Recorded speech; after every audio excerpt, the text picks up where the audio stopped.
Good morning, everybody. It is my privilege to come to the community today and to talk about the positive developments in the ongoing efforts to prevent crime in Prince George's County. But I would beg your indulgence for a moment as we send our thoughts out to the Pierce County Sheriff's Office that lost a deputy last night in the execution of their duties. I appreciate that.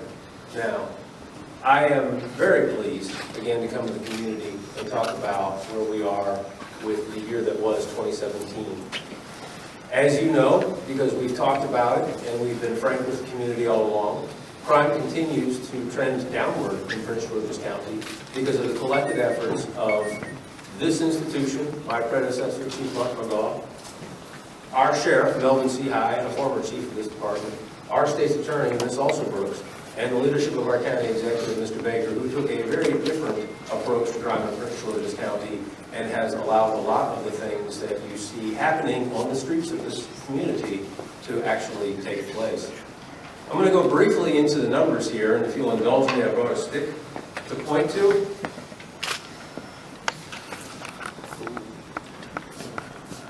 This is the beginning of 2010 and Mr. Baker's first year in office. And here, simply stated, we had 103 crimes every day in Prince George's County, Maryland. At the end of the day, on average, at the end of that year. And here's where we've concluded 2017 with, on average, 49 crimes a day. Do the math, it's better than a 50% reduction. Now, again, the community knows that when I have the facts, the community will have the facts.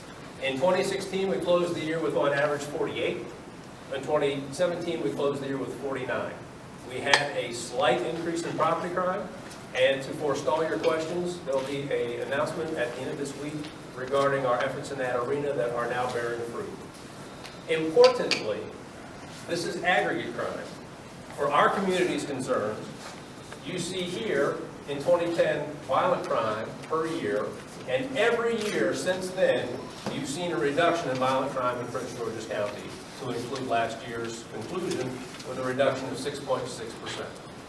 Importantly, an 18% reduction in homicides. And that's an important number because two things that we need to be cognizant of are the facts of crime versus the fear of crime. I am not going to tell the community, don't fear. I'm going to tell the community the facts, and I'm going to continue to work hard to have the kind of relationships, myself personally, every member of the command staff, but every one of the 1,700 men and women of this institution, so that the community hears from us directly what the facts of crime in Prince George's County are. And the facts are that it's been reduced by more than half, and that is not an anomaly, that is on purpose. That is the product of good strategy. That's the product of men and women going out on the streets of Prince George's County, day in, day out, and working to prevent crime from happening in the first place. We no longer seek to just catch the person after they've committed the crime. Our job is to prevent it from happening in the first place. And as a sidebar, I'm going to offer you this blast from the past. This is a graph that was prepared to talk about our progress in 2012, and I think it's timely.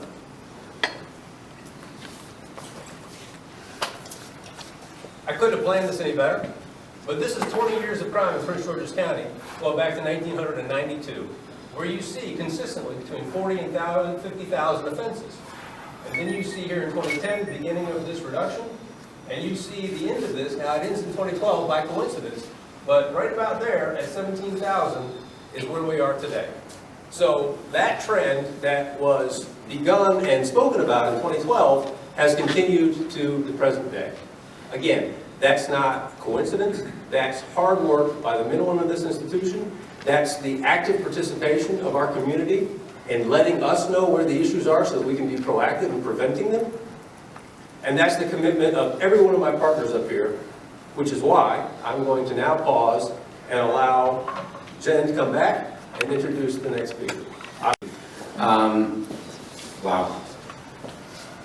First and foremost, I do want to, thank our partners. Certainly our state's attorney, as she is just, I think, just eloquently surmised what's going on in Prince George's County over these last 7 years.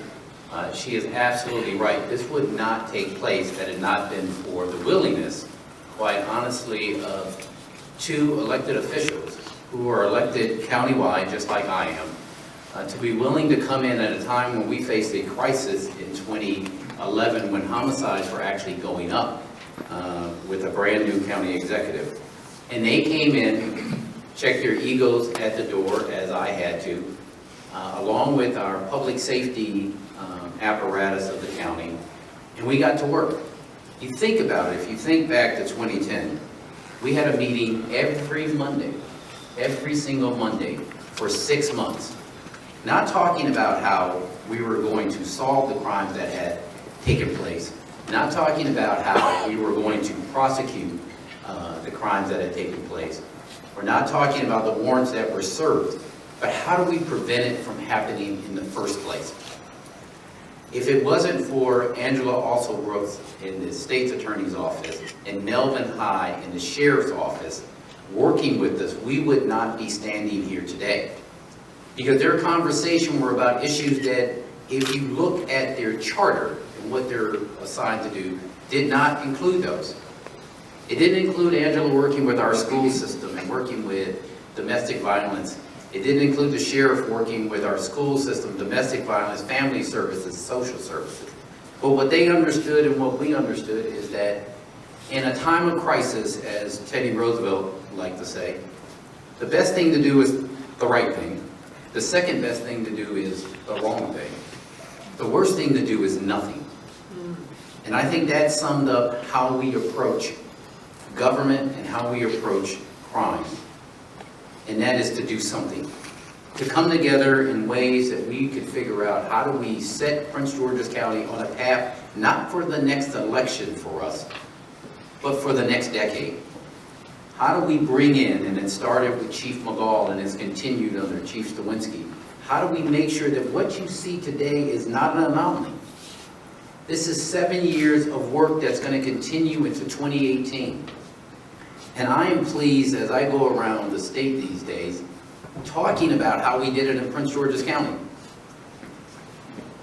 I felt comfortable and the county council felt comfortable increasing the staffs of the state's attorney's office and the sheriff's department and our public safety, both the corrections office, the sheriff's department, and our fire department, and our homeland security, because we had leadership there. We had individuals that understood that they were committed to it. And so I'd like at this time to give both Sheriff High and our state's attorney a round of applause for their work. So it's a bit emotional for me because this is my last, time doing this as the county executive. And I think that, when you start to get near the end of your time, and you get older like I am, you start to just think back, not to today. Like I said, you start thinking back to what it was like when you came in and how scared we were and how we didn't know what the future was going to hold. And then you fast forward to the things that we've done, not just today. Today is really about the continuation and the process. But you start thinking about, as you get older, what's going to be left behind. Because quite honestly, if we make the changes that the state's attorneys talked about and the sheriff's talked about, and it's just about the three of us working together and the sheriff and the chief working together, then it's all for naught. Because we're not here for each other. We're here for the men and women who have helped us in the community with those coffee shops, with our Transforming Neighborhoods initiative, where people have taken their lives and their community back. And I can't help but just think about the fact that we would not have stood at a groundbreaking at Suitland, Maryland, where we're going to see one of the biggest projects developed, had it not been for their work. No one was willing to invest as long as they thought crime was an issue in the county. But they're willing to take a chance because they've seen the work of these men and women and the men and women of our police, sheriff, corrections over these years. We wouldn't have downtown Largo. We wouldn't have a brand new hotel at College Park. All of those are interrelated to the work that has happened here. And so as I, leave the stage as county executive, the one thing I think my wife and I are really pleased about is that we know there are going to be men and women in our police department, in our sheriff's department, in our state's attorney's office, and in our corrections department and Homeland Security that are going to carry on this great work that they've started. We're also pleased that I have a feeling that two of the people who are standing up here today will be standing here next year talking about the work that we have started and continuing that. And so as a resident of Prince George's County, I'm pleased that both Angela and Melvin will be in roles that will continue to move us forward. So today is about thanking you, the public, for working with us. And let me just end with this. I think Angela said something that's appropriate.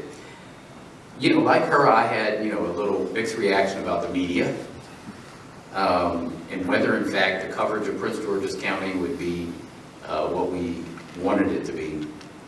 And I think we have all been pleasantly surprised that it has been both fair and balanced, to use that word, that it has been enlightening for us, because we've never said that Prince George's County was perfect.